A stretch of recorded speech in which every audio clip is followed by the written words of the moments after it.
Bonjour, bonsoir, que Dieu soit béni, Dieu soit glorifié. Ensemble, nous voulons dire merci à Dieu, Tout-Puissant, qui nous accorde encore ce matin cette faveur, cette grâce d'être ensemble. Dieu nous a permis que nous soyons ensemble. Nous allons passer quelques temps, quelques minutes dans un petit enseignement. C'est important parce que ces derniers temps, nous sommes en train de déplorer le divorce, des séparations, des problèmes dans les foyers. Et nous voulons passer un moment, donner des petits conseils afin que Dieu nous aide. La Bible dit qu'au commencement, ce n'était pas ainsi. Parce qu'aujourd'hui, nous enregistrons beaucoup de divorces, beaucoup de séparations, beaucoup de frustrations. Lisons la parole du Seigneur avant que nous puissions lire la parole dans le livre d'Éphésiens, chapitre 5, les versets 22 à 25. Prions ensemble. Nous allons dire merci à Dieu. Merci, Père, pour ta parole de ce matin, de ce soir. La Bible dit, faute de conscience, mon peuple périt. Nous prions que l'Esprit de Dieu soit avec nous. Nous voulons partager ta parole ensemble. Conduis ces moments, conduis la parole, conduis-nous par ton esprit. Au nom de Jésus, je prie pour tous les couples qui vivent des moments difficiles, de querelles, de disputes, d'incompréhension. Il y a tellement beaucoup de choses. Il y a beaucoup qui ont déjà engagé le divorce. Mais tu es le Dieu souverain. Rien n'est impossible à toi. Seigneur, ta volonté que nous soyons unis. Enlève l'esprit de divorce parmi les enfants de Dieu, parmi les gens qui ont certainement fait des mauvais choix. Ils ont besoin d'être éclairés. Au nom de Jésus. Amen. Et ce matin, nous allons parler pendant quelques minutes. Notre thème de notre petite exhortation, nous l'intitulons « Les colonnes du mariage ». Les colonnes du mariage. Et lorsque nous lisons encore dans le livre de Psaume 11, le verset 3, la Bible dit « Quand les fondements sont renversés, le JC, que feront-ils » Quand les fondements, vous voyez, la maison est assise par fondation et des colonnes. On peut mettre la fondation, il faut qu'il y ait quelque chose qui va le soutenir. On met les briques, mais de part et d'autre, on essaie un peu de mettre des pylônes. Donc nous voulons partager un peu les fondements, les colonnes du mariage. Lisons la parole du Seigneur. Le livre de Éphésiens 5, 22 à 25. Femmes, soyez soumises à vos maris comme au Seigneur. Car le mari est le chef de la femme, comme Christ est le chef de l'Église, qui est son corps et dont il est le sauveur. Le verset 24. Or, de même que l'Église est soumise à Christ, les femmes aussi doivent l'être à leur mari à toutes choses. Marie, aimez vos femmes comme Christ a aimé l'Église et s'est livré lui-même pour elle. Amen, amen, amen, amen, amen. C'est important. Le mariage, lorsque nous voulons voir le mariage est une union indissoluble. Indissoluble, le mariage. Ceci n'a pas de durée si ce n'est que la mort qui peut vous séparer. Voilà pourquoi Jésus a dit, au commencement, ce n'était pas ainsi. Dieu n'a pas préparé le divorce. Lorsqu'on prend des engagements devant l'État, devant Dieu, devant les parents, on ne peut plus demander le divorce. Lorsque vous allez voir les parents, tu vas chez l'État civil et à l'église, devant l'homme de Dieu, les pasteurs, les prêtres, l'évangéliste, l'apôtre, devant les parents, devant monsieur le maire, tu dis oui, je l'accepte. Avant de le dire, il faut d'abord prier. C'est un engagement sacré. Il ne faut pas prendre le mariage à la légère. Voilà pourquoi la Bible dit que l'homme va quitter ses parents et sa femme, ils deviendront une seule chair. Donc celui qui quitte les parents, il est mûr. Il a certaines manières de vivre et de responsabilité, de sagesse. Jésus a dit au commencement, ce n'était pas ainsi. Et nous parlons le colon du mariage. Le mariage est une union indissoluble. Ceci n'est pas duré, n'est pas de durée si ce n'est que la mort. Le retour de Jésus-Christ qui peut vous séparer. Oui. Ou c'est la mort ou le retour de Jésus-Christ. Voilà pourquoi il faut prendre le problème du mariage au sérieux. Ton choix, ne fais pas de choix par précipitation. Ne cherche pas à épouser ou bien à prendre un homme ou bien à chercher une femme par la précipitation. Ne dis pas parce que mon âge est avancé. Ne dis pas que non, on me force parce que je sais que quelqu'un me fait la cousine. J'ai besoin d'enfants. je suis encore plus âgé, j'ai besoin d'une compagnie. Ce n'est pas ça d'abord. Il faut d'abord prier et demander les conseils. Ce n'est que le retour de Jésus ou la mort qui peut vous séparer. Il faut prendre le mariage au sérieux. Mon frère, ma soeur, va demander conseil. Un bon mariage est assis sur les principes de Dieu. Oui, comme nous avons lu dans le livre d'Éphésiens. Mais un bon mariage est assis sur les principes de Dieu.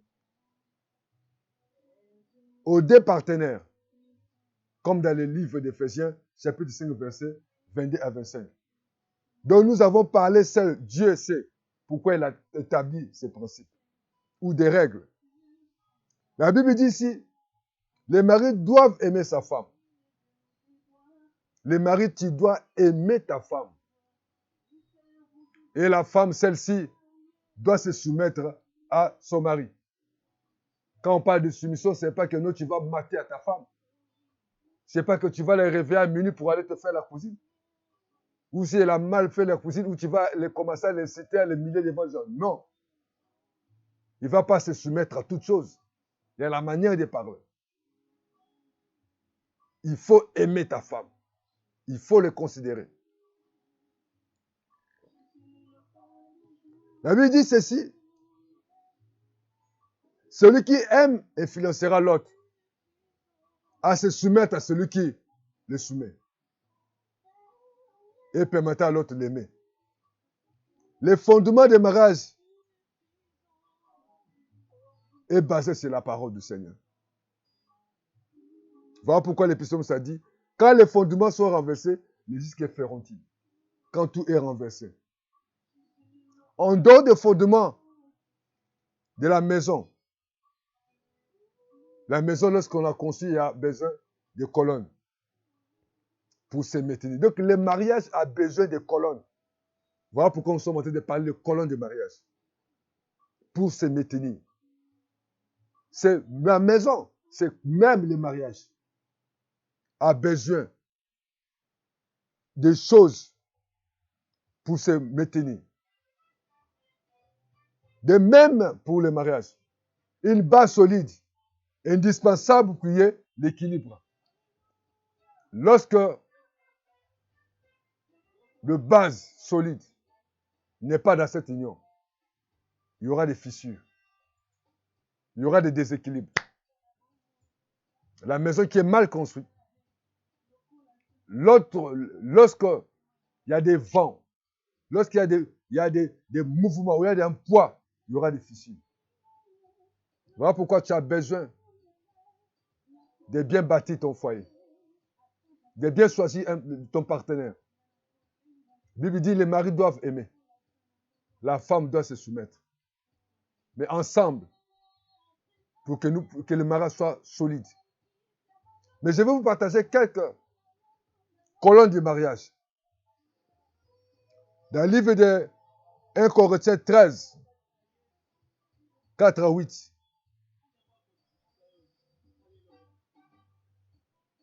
La Bible dit ceci. Dans le livre de 1 Corinthiens 13, 4. C'est important.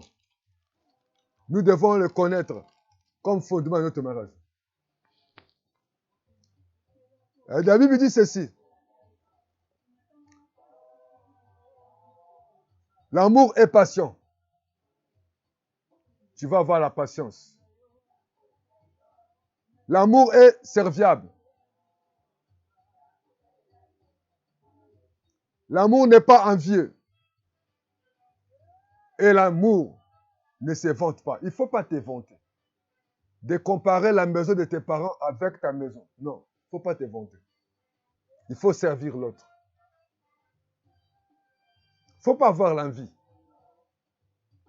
L'envie, ce n'est pas biblique. Il faut être patient. Et au fur et à mesure, Dieu va vous faire grâce. Lorsqu'on manque la patience dans un foyer, vous allez tout détruire. Il ne se gonfle pas de l'orgueil. Vous devez vous rabaisser. Lorsque l'autre monte, l'autre va se rabaisser. Pourquoi aujourd'hui nous avons des problèmes? Parce que l'autre parle encore. tu dois écouter. Même si ton mari a raison. Même si ta femme a tort. Il faut avoir une manière de parler. Vice versa. Chère sœur, il faut avoir la manière de parler à ton mari. Tu as écouté, il arrive, tu commences à l'agresser dans les énergies, tu prends les effets, tu sors dehors. Non. Ce n'est pas bon. Il faut d'abord écouter l'autre. C'est important. La Bible dit, il ne se gonfle pas de l'orgueil. Il ne faut jamais être orgueilleux. Les orgueilleux ne pardonnent pas. Les orgueilleux croient que lui, ce n'est que lui. Non. Même si tu avais des parents, même si tu as étudié plus que ton mari, ou tu as des moyens plus que ton mari à pied, toi tu as un véhicule, il faut pas faire l'orgueil. Que tout le monde sache que la voiture là s'appartient. Ce n'est pas pour ton mari, ce n'est pas normal. Ou que tu veux faire montrer aux gens que la maison là t'appartient, la maison ce n'est pas pour ton mari. Ce n'est pas du tout normal.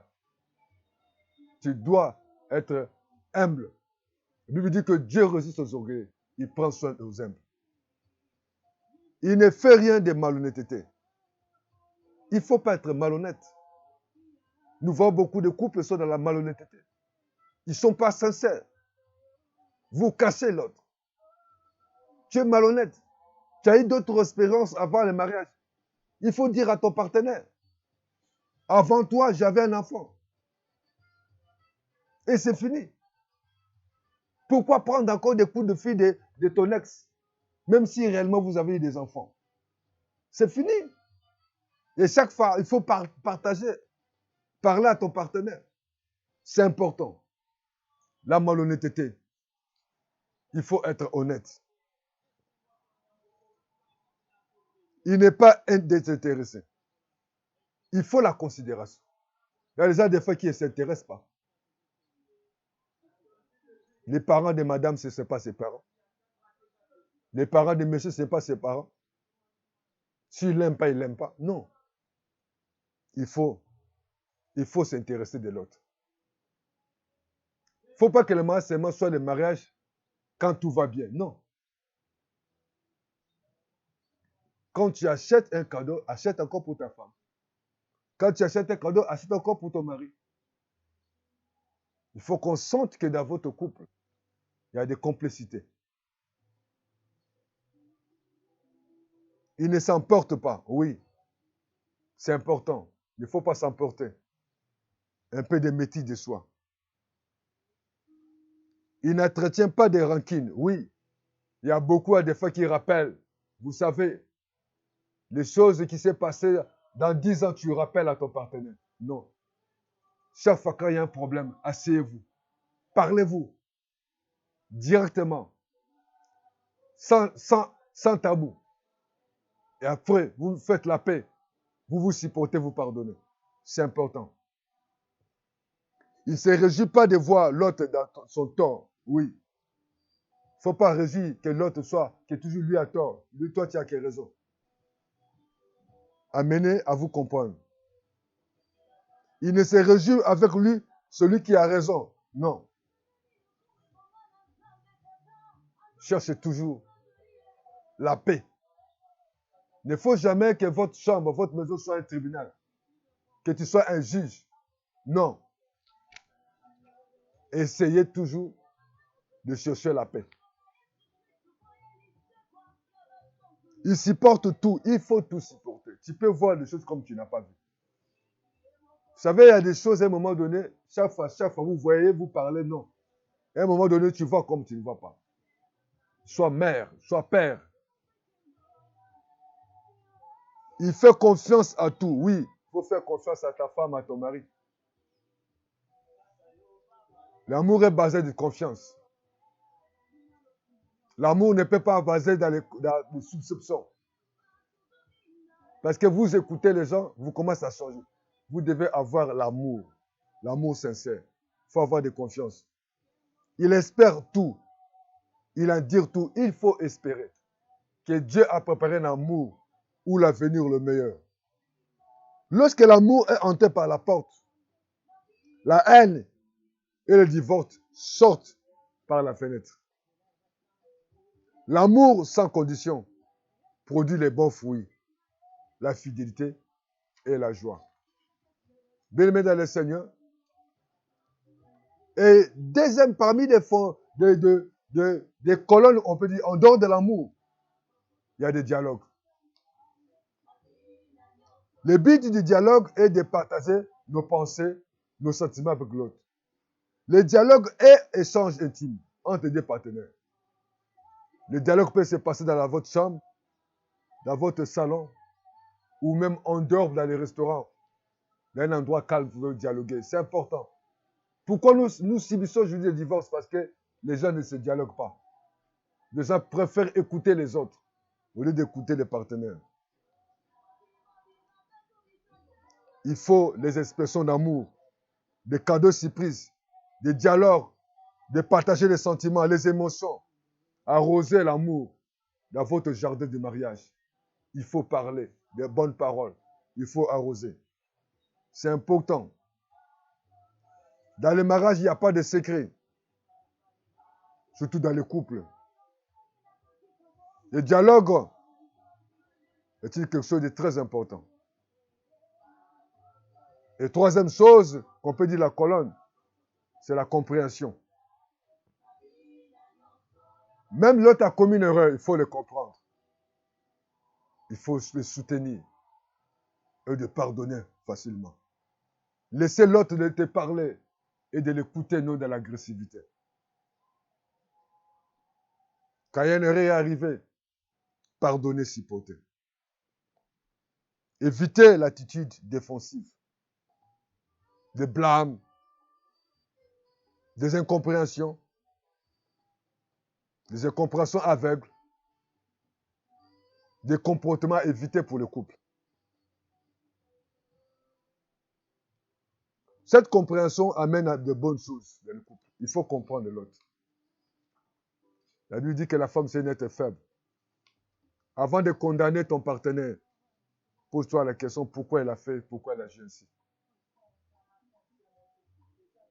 Pour renforcer la stabilité de votre mariage, il est important de travailler ensemble, de dialoguer ensemble, de comprendre l'autre. S'il a sommeil, laisse-lui le temps de dormir. S'il a certaines faiblesses, soutiens-lui dans sa faiblesse. Et quatrième colonne, on peut dire ceci, les pardons. Sans le pardon, le mariage perd son sens. Pardonner, c'est guérir, c'est donner et c'est soutenir. Lorsqu'on manque de pardon, on ouvre la porte à l'ennemi. C'est le prix des pardons du cœur. Ça donne l'amour. Le pardon est la plus belle fleur d'amour qu'on donne à ton partenaire. Pardonne ton partenaire. Et dans le livre de Matthieu 18, 21 à 22, alors Pierre s'approcha de lui et dit, Seigneur, combien de fois pardonnerai-je à mon frère lorsqu'il a péché contre moi? Sera-ce jusqu'à la 7 fois? Jésus lui dit, je ne te dis pas jusqu'à 7 fois, mais jusqu'à 70 fois 7 fois. Il faut pardonner, il faut pardonner. Quelles que soient les circonstances, il faut pardonner, il faut écouter. Lorsqu'on se dialogue, lorsque tu comprends l'autre, comme l'a vu la femme, c'est une autre faible, il n'y aura pas la haine, il n'y aura pas de rancune. On va se pardonner facilement. Il faut pardonner. Celui qui considère l'autre sera pardonné, oui. Et il va le considérer.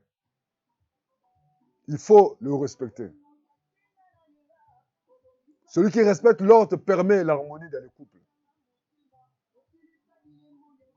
Les pardons, c'est plus que l'or.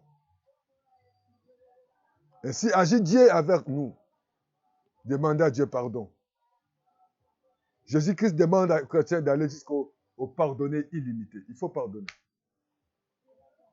Il y a d'autres choses encore, d'autres colonnes, c'est l'attente. Il faut se soutenir. Il faut se soutenir. Soutien, la compréhension. Quand on a le soutien, Lorsqu'on a l'attente, il y a des complicités dans le couple. Le pardon est là. L'attente est là. Vous vous asseyez, vous vous demandez pardon. Et c'est important. Et ça bannit la méfiance, le jugement des querelles. Parce qu'on se comprend facilement. Et lorsqu'il y a l'attente, c'est difficile qu'on puisse tromper l'autre. Parce qu'il y a de la complicité entre les couples. Je vous invite à voir cette complicité, cet amour ensemble entre l'homme et la femme. Et sixième chose, je peux dire, l'harmonie. Cette colonne constitue la consommation de toute colonne précédente. Donc vous devez chercher l'harmonie. Quelles que soient les circonstances, cherchez à être ensemble. L'harmonie dans le couple. Et septième chose, septième colonne, je peux dire acceptation de l'autre tel qu'il est. Il faut accepter ta femme comme elle est. Tu peux l'aider. Si tu veux qu'il soit comme ça, tu peux l'acheter les habits. Tu peux acheter ce que tu peux faire pour ta femme, pour ton mari. Il faut l'accepter tel que Dieu l'a créé. Accepte-lui dans ses faiblesses, dans ses manquements. C'est important. Et huitième chose à la fin, l'humilité. Et Philippiens 2, 3, 4 dit, ne faites rien par l'esprit des partis ou par vaine gloire, mais que l'humilité vous fasse regarder les autres comme étant au-dessus de vous-même. Que chacun de vous, au lieu de considérer ses propres intérêts, considère aussi ceux des autres. L'humilité. Et nous permet aussi seulement à considérer l'autre, mais de valoriser, de crédibiliser tout et prenant comme étant égal et supérieur à nous. Il faut considérer que l'autre est plus supérieur que toi. Que Dieu vous bénisse. Partagez ces vidéos. La volonté de Dieu qui n'est pas de divorce. La volonté de Dieu que vous soyez en paix dans votre couple. Priez le Seigneur. Toi qui veux se marier, sache, le mariage est un fondement. C'est la parole de Dieu. Et c'est des principes que la parole de Dieu a dit. L'homme doit aimer sa femme. Et la femme va se soumettre à son mari. Et nous avons vu certaines colonnes qui rejouent le mariage. Que Dieu vous bénisse. Que Dieu vous protège. Au nom de Jésus, je veux recommander le couple. Seigneur, je recommande le couple entre tes mains. Celui qui a suivi cet enseignement. Entre tes mains, que ta volonté soit faite. Protégez le couple. Dans le nom de Jésus. Papa, donne l'harmonie. Donne la compréhension. Donne au Dieu Tout-Puissant l'humilité. Donne l'acceptation de l'autre. Certaines ont des faiblesses, ont des manquements. Que la femme accepte son mari. Que le mari accepte sa femme. Tels qu'ils sont, Seigneur. C'est toi le Dieu de diversité, Seigneur. Donne l'attente, Seigneur. L'esprit de pardon, Seigneur. Non l'esprit de recul, de vengeance. Dans le couple, Seigneur. Que la compréhension installe. Qu'il y ait des dialogues. Non, Seigneur, d'hypocrisie dans le couple. Merci, Papa, pour l'amour que tu déverses dans ces couples. Merci pour la patience. Merci pour le service. Merci parce que tu enlèves l'envie, l'orgueil, la malhonnêteté. Donne, Seigneur, le cœur de supporter. La rancune doivent quitter le couple. Seigneur, qu'il y ait la confiance entre le couple. Qu'ils espèrent que Dieu, quelles que soient les circonstances, tu vas agir dans cette famille. Nous recommandons le couple entre tes mains. Donne la joie à ce couple. Donne l'harmonie à ce couple. Au nom de Jésus, Seigneur. Que Dieu vous bénisse. Toi qui cherches un partenaire, prends le temps de la prière. Prends le temps de demander la volonté de Dieu. Ne te précipite pas. Et la Bible dit, l'homme quittera son père et sa mère. Il s'attachera à sa femme. La volonté de Dieu est que nous soyons ensemble. Afin que le mariage ait de gloire en gloire, de victoire en victoire. Que Dieu vous bénisse. Partagez ces vidéos au couple. Que Dieu vous fortifie. Pardonne ta femme, pardonne ton mari. Afin que cette colonne dans votre mariage puisse soutenir votre mariage. La volonté de Dieu, ce n'est pas pour vous divorcer. Que la volonté de Dieu, que le retour de Jésus-Christ va vous séparer ou la mort qui peut vous séparer. Merci. À bientôt. Que Dieu vous bénisse. Merci Seigneur. Amen, amen, amen, amen. Gloire soit rendue au Seigneur.